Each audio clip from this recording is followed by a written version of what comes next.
नमस्ते साथियों, कैसे हैं आप लोग। आशा करता हूं कि आप लोग ठीक तरह से होंगे और अपना अध्ययन ठीक तरह से कर रहे होंगे। भारतीय राज्य व्यवस्था का यह 66वां व्याख्यान है और इसके अंतर्गत हम भारतीय निर्वाचन आयोग के बारे में अध्ययन करेंगे। भारतीय निर्वाचन आयोग के बारे में आपको जानकारी होनी चाहिए कि भारत में जो भी चुनाव करवाने की प्रक्रिया होती है उसको नियंत्रित करने का कार्य भारतीय निर्वाचन आयोग द्वारा किया जाता है और यह एक संवैधानिक निकाय है। संवैधानिक निकाय के बारे में हम यह समझ लेते हैं कि जैसे ही हमारे यहाँ पर जो संवैधानिक व्यवस्था चलती है उसमें दो प्रकार के निकाय होते हैं। एक होते हैं संवैधानिक निकाय, वह निकाय जो कि हमारी जो कानून की बुक थी, जिसकी हमारा संविधान था, संविधान में जब जब संविधान सभा का गठन किया गया और जिन जिन विषयों को इसमें ऐड किया गया तो वह सब इसमें लिखे हुए हैं। और जैसे ही हम देख सकते हैं कि जैसे ही हमारा देश आज़ाद हो जाता है और 1950 के बाद हमारे संविधान में संशोधन होने लगते हैं और नई चीज़ों को जोड़ा जाता है, तो हम देख सकते हैं कि जैसे जैसे समय बीता और अधिक बॉडीज़ की आवश्यकता पड़ी, तो यहाँ पर हम देख सकते हैं कुछ गैर संवैधानिक बॉडी भी बनाई गई। हालांकि हम इस सब के बारे में अपने इस व्याख्यान में बहुत ही अच्छी तरीके से डिस्कस करेंगे और किसी भी तरह का आपके अंदर ऐसी कन्फ्यूजन नहीं रहेगी कि आप अपना उत्तर सही तरीके से ना दे पाएँ। चलिए तो प्रारंभ करते हैं आज का व्याख्यान और समझने का प्रयास करते हैं इलेक्शन कमीशन ऑफ इंडिया को। तो सबसे पहले आपको बात याद रखनी है कि यह एक संवैधानिक निकाय है। अब संवैधानिक निकाय की बात जहाँ पर होती है तो सबसे पहले आपको यह समझना चाहिए कि निकाय संवैधानिक हो या असंवैधानिक या गैर संवैधानिक, यह क्या कहलाते हैं, वह कितने प्रकार के होते हैं। चलिए तो जानते हैं संवैधानिक निकाय व गैर संवैधानिक निकाय के बारे में। इस टॉपिक से संबंधित कन्फ्यूजन को दूर करते हैं। संवैधानिक निकाय वह कहलाते हैं जो हमारे संविधान में वर्णित है, जो हमारी संविधान की बुक है, जो कि हम देख सकते हैं मूल प्रति के बारे में जो आपने यहाँ पर पिक देखी है, यह हमारे संविधान की प्रति है। यहाँ पर संविधान की सारी जानकारी यहाँ पर लिखी गई है। तो हम देख सकते हैं कि जिन बॉडी यहाँ पर पहले से बना दी गई तो उनको संवैधानिक बॉडी कहा जाता है और हमारा जो इलेक्शन कमीशन है संवैधानिक निकाय के अंतर्गत आता है। इसके विपरीत वह निकाय जो सदन में कानून लाकर बनाए जाते हैं, यानी लाए जाते हैं। जिस प्रकार हमने विधेयक के बारे में बात की कि बिल जिस प्रकार के लाए जाते हैं, दो प्रकार के बिल की बात की, सरकारी बिल और प्राइवेट मेंबर बिल के बारे में बात की, तो उसी तरह यदि कोई निकाय बनाया जाना है तो वहाँ पर लॉ लाकर, कानून लाकर उसको बनाया जाता है, तो वह गैर संवैधानिक निकाय कहलाते हैं। चलिए तो आपने जानकारी प्राप्त की कि संवैधानिक निकाय और गैर संवैधानिक निकाय क्या हैं। गैर संवैधानिक निकाय के बारे में हम देखें तो यह दो प्रकार के होते हैं, संवैधानिक निकाय और कार्यकारिणी निकाय। तो संवैधानिक निकाय और कार्यकारिणी निकाय में यहाँ पर हम अंतर को स्पष्ट करते हुए इनकी परिभाषा को समझने का प्रयास करेंगे। यह दोनों सदनों में पास कराकर राष्ट्रपति के साइन के उपरांत न्यायिक समीक्षा से होते हुए बनाई जाती है। यह कानूनी नियंत्रण का कार्य करती है। तो यहाँ पर आपको समझना चाहिए कि संवैधानिक निकाय क्या कार्य करती है। संवैधानिक निकाय वह कहलाते हैं जो कि पहले हम विधेयक लाते हैं या बिल लाते हैं तो उसको दोनों सदनों में पास कराया जाता है। पास कराने के बाद राष्ट्रपति के साइन होते हैं, फिर इसकी न्यायिक समीक्षा होती है और न्यायिक समीक्षा के उपरांत एक बॉडी बनाई जाती है जिसे संवैधानिक निकाय कहते हैं, जो कि गैर संवैधानिक निकाय के अंतर्गत आती है। चूँकि हम देख सकते हैं इनको बाद में बनाया जा रहा है, संविधान बनने के बाद में, यानी संविधान में पहले से इसका वर्णन नहीं है। और हम देख सकते हैं कि यह कानूनी नियंत्रण का कार्य करती है। ऐसी व्यवस्थाएं जहां पर कानूनी नियंत्रण की आवश्यकता होती है वहाँ पर कानून बनाकर नियंत्रित करने के लिए निकाय बनाए जाते हैं, बॉडी बनाई जाती हैं, तो उसको हम वह कहते हैं संवैधानिक निकाय। अब हम कार्यकारिणी निकाय की बात करें, यह सरकार के आर्डर द्वारा मंत्रियों की सहायता से बनाए जाते हैं। उदाहरण के लिए योजना आयोग, नीति आयोग। हम देख सकते हैं कि इनके बारे में संविधान के किसी भी आर्टिकल में नहीं लिखा गया होगा। आपने योजना आयोग के बारे में सुना होगा कि जैसे ही संविधान सभा का गठन किया गया और संविधान को बनाया गया, 1952 की बात करें तो 1952 में योजना आयोग को सामने लाया गया। अब हम देख सकते हैं कि योजना आयोग की आखिरकार में क्या आवश्यकता थी। हमारे संविधान के अनुसार तो सारा कार्य चल रहा था, लेकिन हम देख सकते हैं कि सारी जो चीज़ें होती थी उन पर क्या होती थी, न्यायिक समीक्षा होती थी। न्यायिक समीक्षा से बचने के लिए योजना आयोग जैसी बॉडी को बनाया गया जो कि कार्यकारिणी निकाय था। और इसमें हम देख सकते हैं कि रूल्स और रेगुलेशन बनाए गए और जिनके माध्यम से बड़े बड़े जो भी इनके लक्ष्य थे वह निर्धारित किए गए और इनके अनुसार सरकारों ने कार्य किया। पंचवर्षीय योजनाओं के नाम से जाना जाता था और हम देख सकते हैं कि योजना आयोग की जो पंचवर्षीय योजना है हर 5 वर्ष में बदली जाती थी। अब हम देखते हैं नीति आयोग की, तो 2014 की बात जैसे ही करते हैं तो यहाँ पर एनडीए यानी बीजेपी की सरकार जैसे ही आई तो हम देख सकते हैं कि योजना आयोग को समाप्त करके नीति आयोग को लाया गया। तो हम देख सकते हैं कि इनके द्वारा हमेशा से ये कहा जा रहा था, जो कि एनडीए की सरकार थी, जो विपक्ष की सरकार थी, जिस समय पर कांग्रेस के विपक्ष में जो सरकारें हुआ करती थी वह योजना आयोग को गलत ठहराते थे, चूँकि यह गैर संवैधानिक निकाय था। और जैसे ही इनकी सरकार पलटी तो यहाँ पर नीति आयोग ला दिया गया। तो कार्यकारिणी निकाय और संविधिक निकाय के बारे में आप यहाँ पर समझ सकते हैं। तो हम देख सकते हैं कि इसको कौन लाता है, जो कार्यकारिणी निकाय होता है इसे मंत्रियों की सहायता से लाया जाता है। यानी यहाँ पर हम देख सकते हैं कि जो कि कांग्रेस की सरकार हुआ करती थी तो उनके कुछ मंत्री हुआ करते थे, मंत्रियों के माध्यम से इस बॉडी का गठन किया जाता था, इस बॉडी को बनाया जाता था। और यहाँ पर हम देख सकते हैं जब नीति आयोग बनाया गया तो यह बीजेपी के कुछ नेताओं के द्वारा बनाया गया था। चलिए अब देखते हैं निर्वाचन आयोग के बारे में। भारतीय निर्वाचन आयोग एक इतनी बड़ी बॉडी जो कि सारे देश के चुनाव को कंडक्ट कराने का कार्य करती है। हम देख सकते हैं कि जम्मू कश्मीर से लेकर कन्याकुमारी तक जब भी यहाँ पर चुनाव की बात होती है तो सारे देश में प्रधानमंत्री का जो चुनाव होता है बहुत ही बड़ा और सबसे बड़ा चुनाव माना जाता है, तो वह चुनाव कंडक्ट कराया जाता है। और हम देख सकते हैं कि प्रत्येक व्यक्ति इसमें मतदान करता है, मेंबर्स ऑफ पार्लियामेंट को चुनते हैं और मेंबर्स ऑफ पार्लियामेंट जिस पार्टी के अधिक होते हैं उस पार्टी का प्रधानमंत्री चुन लिया जाता है। तो हम देख सकते हैं कि इस चुनाव के माध्यम से आप निर्वाचन आयोग की शक्ति को समझ सकते हैं। अब देखें, यह संवैधानिक स्थायी निकाय है, यानी संवैधानिक यानी पहले से हमारे कानून में वर्णित है, जो हमारी कानून की पुस्तक है संविधान में वर्णित है। और स्थायी निकाय है यानी हम देख सकते हैं यह अस्थायी प्रकार का नहीं होता कि जब चुनाव होंगे तभी गठित किया जाएगा, यह हमेशा ही वहाँ पर रहता है और जैसे ही चुनाव यहाँ पर कराए जाते हैं तो वह प्रारंभ कर दिया। तो आपके दिमाग में प्रश्न उठता होगा कि 5 वर्ष में यदि चुनाव कराए जाने हैं तो इसको स्थायी निकाय बनाने की आवश्यकता क्यों पड़ी। स्थायी निकाय इसलिए बनाया जाता है, इनके अंतर्गत बहुत सारे चुनाव कराए जाते हैं और हम देख सकते हैं कि 5 वर्षों के समयकाल में विभिन्न प्रकार के चुनाव होते हैं। यहाँ पर स्टेट के भी चुनाव होते हैं, सेंट्रल के भी चुनाव होते हैं, राष्ट्रपति और उपराष्ट्रपति जैसे चुनाव भी यहाँ पर कंडक्ट कराए जाते हैं। तो यही कारण है कि जो कि भारतीय निर्वाचन आयोग है इसको स्थायी निकाय बनाया गया है और स्वतंत्र निकाय के रूप में भी इसे जाना जाता है।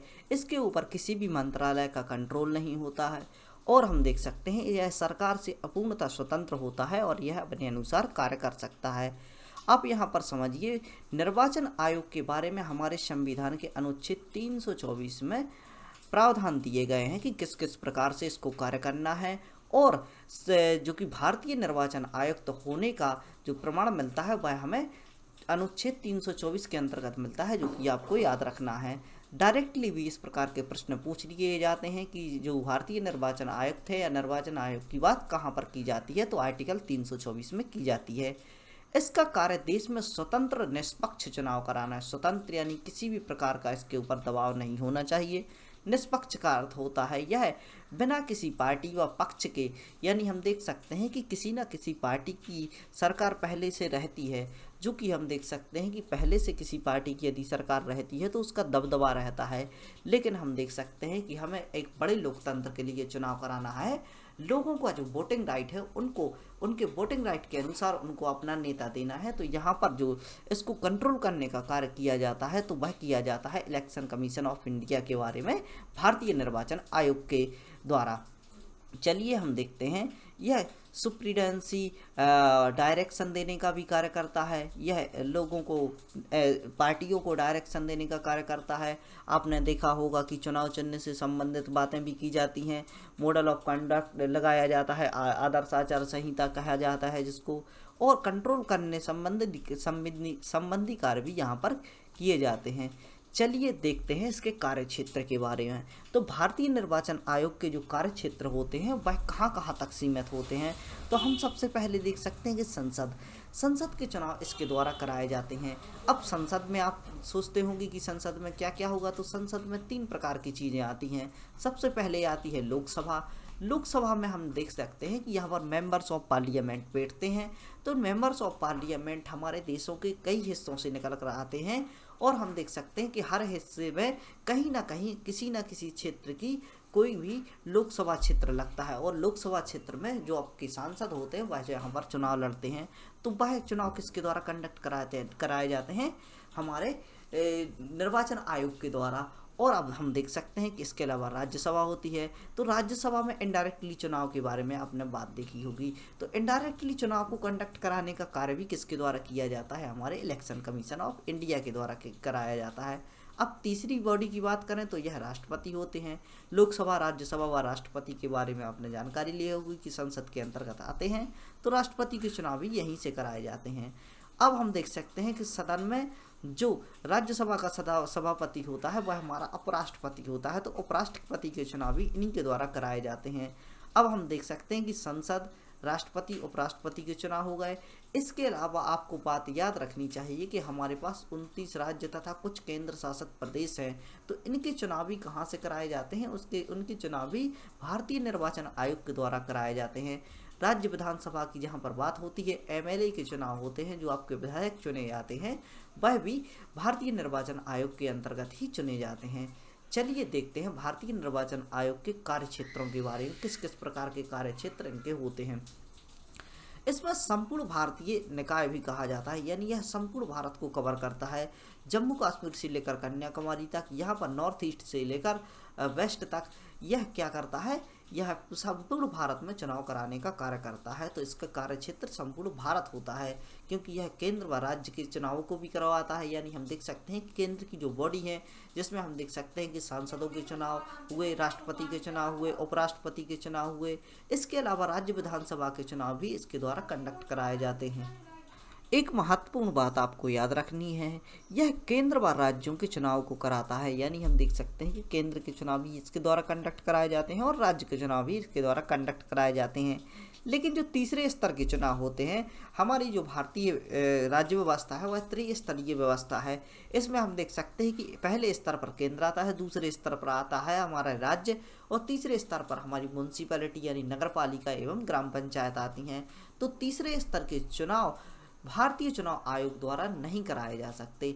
इसमें हम देख सकते हैं कि यह छोटे छोटे एरिया से निकल कर आते हैं। तो इसके द्वारा राज्य निर्वाचन आयोग की सहायता ली जाती है। तो तीसरे स्तर के चुनाव, जिसमें हमारी पंचायत तथा नगर पालिका आती है, इनके चुनाव राज्य चुनाव आयोग द्वारा संपन्न कराए जाते हैं। मुख्य चुनाव आयुक्त तथा अन्य चुनाव आयुक्त की नियुक्ति राष्ट्रपति के द्वारा कराई जाती है। तो आपको यहाँ पर बॉडी याद रखनी है कि यह कितने सदस्यीय बॉडी है। यह 3 सदस्यीय बॉडी होती है, जिसमें हम देख सकते हैं कि एक मुख्य चुनाव आयुक्त होता है और 2 अन्य चुनाव आयुक्त होते हैं। तो यह 3 सदस्यीय बॉडी यहाँ पर होती है। चुनाव आयुक्त की पोस्ट को स्थायी भी राष्ट्रपति द्वारा किया जाता है। यानी हम देख सकते हैं कि यह एक स्थायी निकाय है और हम देख सकते हैं कि इसके जो चुनाव आयुक्त होते हैं तो उनको भी स्थायी बनाने का कार्य किसके द्वारा किया जाता है? राष्ट्रपति जी के द्वारा किया जाता है। राष्ट्रपति यदि चाहे तो अन्य चुनाव आयुक्त की नियुक्ति भी कर सकते हैं। यानी इनके हाथ में होता है कि यह यदि आवश्यकता पड़ती है, यानी एक चुनाव आयुक्त के द्वारा कार्यभार नहीं संभाला जाता, तो अन्य चुनाव आयुक्त की नियुक्ति भी राष्ट्रपति के द्वारा की जा सकती है। लेकिन इन्हें मुख्य चुनाव आयुक्त नहीं बुलाया जाएगा, इन्हें चेयरमैन बोला जाएगा। राष्ट्रपति मुख्य चुनाव आयोग की सलाह पर स्थानीय चुनाव आयुक्त की नियुक्ति कर सकते हैं। अब हम देखते हैं कि रीजनेबल जो अधिकारी होते हैं उनकी नियुक्ति कहाँ से की जाती है। तो राष्ट्रपति के द्वारा ऐसा प्रतीत होता है कि चुनाव बड़े स्तर पर कराए जाने हैं और स्थान विशेष पर अन्य अलग अलग प्रकार से चुनाव आयुक्तों की आवश्यकता होगी। तो जो मुख्य चुनाव आयुक्त होता है उसकी सलाह पर राष्ट्रपति के द्वारा क्या की जाती है? अन्य स्थानीय चुनाव आयुक्त की नियुक्ति की जाती है। स्थानीय चुनाव आयुक्त की सेवा एवं शर्तें राष्ट्रपति द्वारा निर्धारित की जाती है कि उनको क्या क्या किस प्रकार की सेवाएं दी जानी है और किस प्रकार के उनके वेतन व भत्ते होंगे। तो इसकी जानकारी इन्हीं के द्वारा दी जाती है। अब हम थोड़ा सा इतिहास खंगाल कर देखें कि किस प्रकार से हमारे यहाँ पर इलेक्शन कमीशन की जो पोस्टें थी, जो पद थे, वह घटाए व बढ़ाए गए। तो यहाँ पर हम देख सकते हैं कि 15 अक्टूबर 1989 में जाते हैं तो यहाँ तक हम देख सकते हैं कि यह एक सदस्यीय बॉडी हुआ करती थी जो कि संविधान में वर्णित है। यानी हम देख सकते हैं कि सबसे पहले एक सदस्यीय बॉडी हुआ करती थी, चूँकि हम देख सकते हैं कि बहुत ही कम जो वोटिंग के लिए यहाँ पर मेंबर्स होते थे, यानी हम देख सकते हैं जो मतदाता होते हैं वह कम संख्या में हुआ करते थे, तो एक चुनाव आयुक्त के द्वारा यह कार्यभार संभाल लिया जाता था। 16 अक्टूबर को एक ऐतिहासिक दिन आता है जब हम देख सकते हैं कि 1989 16 अक्टूबर को राष्ट्रपति द्वारा अन्य 2 चुनाव आयुक्त की नियुक्ति कर दी जाती है। अब आपके दिमाग में प्रश्न उठता होगा कि ऐसा क्या होगा कि इनको अन्य 2 चुनाव आयुक्त की नियुक्ति करनी पड़ी। तो हम देख सकते हैं कि यह वही समय था जब 21 वर्ष से हटाकर 18 वर्ष वोटिंग राइट्स कर दिया गया था, यानी 18 वर्ष अब मतदान करने की आयु कर दी गई थी। तो बहुत सारी जो पॉपुलेशन थी, नए जो युवक थे वह इसके बीच में आ गए थे, यानी जो युवक अब कई साल तक के लिए बैठे थे वह 18 वर्ष में ही अपना मतदान कर सकते थे। तो इस प्रकार यहाँ पर संख्या बढ़ी, साथ ही चुनाव आयुक्त के पद भी बढ़ा दिए गए। चलिए अब देखते हैं 1990 की बात को। तो 1990 में पुनः से एक सदस्यीय निकाय बना दिया गया, यानी 2 सदस्यों को हटाकर फिर से एक सदस्यीय बना दिया गया, तथा 1993 में यह फिर से कमी खली और 3 सदस्यीय इसको वापस करके बना दिया गया। 2 अन्य चुनाव आयुक्तों की शक्ति, वेतन, भत्ते समान ही होते हैं, यानी हम देख सकते हैं कि जिस प्रकार के वेतन भत्तों की बात मुख्य चुनाव आयुक्त के लिए की जाती है, अन्य चुनाव आयुक्त के लिए भी वेतन भत्ते उसी के समान होते हैं। और यह किसके इक्वलेट होता है, तो यह होता है सुप्रीम कोर्ट के न्यायाधीश के समान होता है। तो यहाँ पर हम देख सकते हैं कि इस प्रकार के प्रश्न पूछे जाते हैं कि जो अन्य चुनाव आयुक्त होते हैं इनके वेतन व भत्ते किसके इक्वलेट होता है। तो आप देख सकते हैं यहाँ पर सुप्रीम कोर्ट दिया होगा, और हम देख सकते हैं अन्य न्यायाधीश दिए होंगे, और अधिकारी यहाँ पर दे देंगे। यहाँ से आपको डिफरेंस क्रिएट करने के लिए यहाँ से विकल्प के रूप में इस प्रकार के प्रश्न पूछ लिए जाते हैं, तो आपको याद रखना चाहिए। चलिए देखते हैं और अधिक जानकारी। यदि कोई निर्णय लेना होता है तो उसे बहुमत के हिसाब से लिया जाता है। अब आपने देखा होगा कि यहाँ पर 3 लोग उपस्थित हैं, तो हम देख सकते होंगे कि जहाँ 2 लोगों की मेजॉरिटी होगी वहीं पर निर्णय लिया जाएगा। तो यह क्यों किया गया, यह जो हम देख सकते हैं कि जो यहाँ पर यह एक स्वतंत्र निकाय है और यह स्वतंत्र रूप से कार्य करना चाहिए। मुख्य चुनाव आयुक्त अपने अनुसार कोई निर्णय खास रूप से ना ले सके, इसके लिए 3 सदस्यीय बॉडी इसको बनाया गया। यानी हम देख सकते हैं कि इसके द्वारा यदि कोई ऐसा निर्णय लिया जाता है जो कि इन दोनों की असहमति होती है, तो हम देख सकते हैं कि इन दोनों का जो वोटिंग राइट होगा वह इससे अधिक हो जाता है। तो हम देख सकते हैं कि इनको अधिक पावर प्राप्त हो जाती है। और हम देख सकते हैं कि यदि यह किसी लॉ को पास कराना है, निर्वाचन से संबंधी अपनी बात को पास कराना है, तो यह क्या करेगा, यह किसी एक के साथ मिल जाएगा, तो 2 लोगों की सलाह यहाँ पर हो जाएगी और उस चीज़ को आसानी से पास करा लिया जाएगा। चलिए, तो यहाँ पर आपने आसानी से इसको समझा होगा। इनका कार्यकाल 6 वर्ष 65 वर्ष, यानी 6 वर्ष इसका जो कार्यकाल होता है वह 6 वर्ष का होता है, और 65 वर्ष की आयु यहाँ पर निर्धारित कर दी जाती है। यानी यदि आप 62 वर्ष की आयु में चुनाव आयुक्त बने हैं तो आप केवल 3 वर्ष तक यहाँ पर सेवाएं दे पाएंगे, और 63 वर्ष की आयु पे आप चुनाव आयुक्त बने हैं तो 2 वर्ष ही यहाँ पर सेवाएं दे पाएंगे। और हम देख सकते हैं कि यदि आपकी एज 58 है या 50 है तो आप पूरे 5-6 वर्ष तक यहाँ पर क्या कर सकते हैं, अपनी सेवाएं दे सकते हैं। चलिए, तो इस बात को भी आपने समझा। यह अपना त्याग पत्र किसी भी समय दे सकते हैं। तो हम देख सकते हैं कि यह जो पावर्स होती है सभी अधिकारियों में समान रूप से होती है। हालांकि ऐसा कोई करता नहीं, लेकिन त्याग पत्र देने की यानी किसी की मनोस्थिति नहीं होती कि वह आगे कार्य करना चाहते हैं, तो किसी भी वक्त यह त्याग पत्र दे सकते हैं। इनका पद स्वतंत्र तथा भेदभाव रहित होता है। इनका पद इस प्रकार से स्वतंत्र होता है कि किसी भी प्रकार के अधिकारी का दबाव इन पर नहीं होता। और हम देख सकते हैं कि स्वयं राष्ट्रपति के द्वारा भले ही इनकी नियुक्ति की जाती हो, लेकिन राष्ट्रपति के पास इनको क्या होता है, इनको हटाने की पावर नहीं होती है। और जब हटाने की पावर नहीं होगी तो यह स्वतंत्र रूप से कार्य कर पाएंगे। हम देख सकते हैं कि इनके लिए एक हटाए जाने की प्रक्रिया में इम्पीचमेंट वर्ड जो कि राष्ट्रपति के लिए प्रयोग किया जाता है, तो उस प्रकार की प्रक्रिया को यहाँ पर संपन्न किया जाता है और उसी प्रकार की प्रक्रिया से इनको हटाया जाता है। इनको हटाए जाने की प्रक्रिया सुप्रीम कोर्ट के न्यायाधीश के समान होती है। तो आपको याद रखना चाहिए, सुप्रीम कोर्ट का न्यायाधीश हुआ, इलेक्शन कमीशन ऑफ इंडिया हुए और हम देख सकते हैं कि राष्ट्रपति हुए, तो एक ही प्रकार की प्रक्रिया से इनको हटाया जाता है। हटाए जाने का कारण क्या हो सकता है? दुराचार व असक्षमता, यानी हम देख सकते हैं कि यह कार्य करने में कुशल नहीं है, असक्षम है, तो भी इनको हटाया जा सकता है। इनके विरुद्ध इम्पीचमेंट लाया जा सकता है। और दुराचार की बात हमने यहाँ पर, इनके द्वारा कोई अनैतिक कार्य किए जाते हैं तो भी इनको हटाया जा सकता है। चुनाव आयुक्त व स्थानीय चुनाव आयुक्तों को हटाने की सलाह मुख्य चुनाव आयुक्त द्वारा राष्ट्रपति को दी जाती है।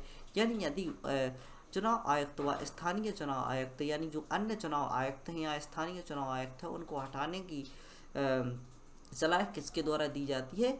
तो मुख्य चुनाव आयुक्त के द्वारा राष्ट्रपति को इसकी सलाह दी जाती है और इसके बाद ही इनको हटाया जाता है। अब हम बात करें स्थानीय चुनाव आयोग के बारे में। जो कि स्थानीय चुनाव आयोग होते हैं वह जब चुनाव कंडक्ट कराए जाते हैं तब नियुक्त किए जाते हैं, यानी अलग अलग रीजन में इसको कंट्रोल करने के लिए स्थानीय चुनाव आयुक्त को यहाँ पर इनवाइट किया जाता है या नियुक्त किया जाता है। तो हम देख सकते हैं कि जनसंख्या के हिसाब से इन्हें घटाया भी बढ़ाया जा सकता है। यदि जनसंख्या अधिक होती है तो इस समय पर इनको बढ़ाया जा सकता है। हालांकि ऐसा नहीं होता कि जनसंख्या कम हो गई हो, निरंतर यह बढ़ती ही आ रही है। किसी चुनाव आयुक्त की कितनी बार नियुक्त किया जा सकता है, यानी हम देख सकते हैं कि कितनी भी बार इसको नियुक्त किया जा सकता है। हालांकि यह बात भी होती है कि जो यहाँ पर कार्य कर चुके हैं, यदि वह स्वस्थ स्थिति में है, आसानी से कार्य कर सकते हैं, तो उनको पुनः भी नियुक्त किया जा सकता है। वो इसलिए क्योंकि इनके पास अच्छा एक्सपीरियंस होता है। चलिए और आगे देखते हैं। अब हम देख सकते हैं कि भारतीय चुनाव आयोग में क्या होता है कि कलेक्टर को चुनाव के समय डिस्ट्रिक्ट रिटर्निंग ऑफिसर के रूप में चुना जाता है। यानी यहाँ पर हम देख सकते हैं कि हम जैसे ही यहाँ पर चुनाव कंडक्ट कराए जाते हैं तो आदर्श आचार संहिता के समय हम देख सकते हैं कि जो सारी पावर्स होती है वह जो हमारे मेंबर्स ऑफ पार्लियामेंट होते हैं या एमएलए होते हैं तो उनकी आधिकारिक पावर यहाँ से छिन जाती है। और एडमिनिस्ट्रेशन किसका होता है?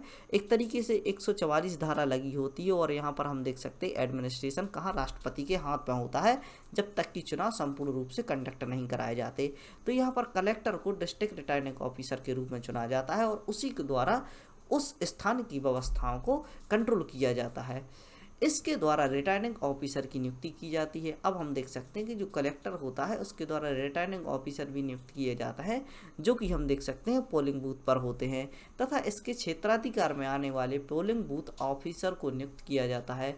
यानी पोलिंग बूथ के भी ऑफिसर होते हैं, वह इसको नियंत्रित करने का कार्य करते हैं। तो इस प्रकार हमने इलेक्शन कमीशन ऑफ इंडिया के बारे में समझा और इससे संबंधित अन्य जानकारियों के बारे में ही समझा।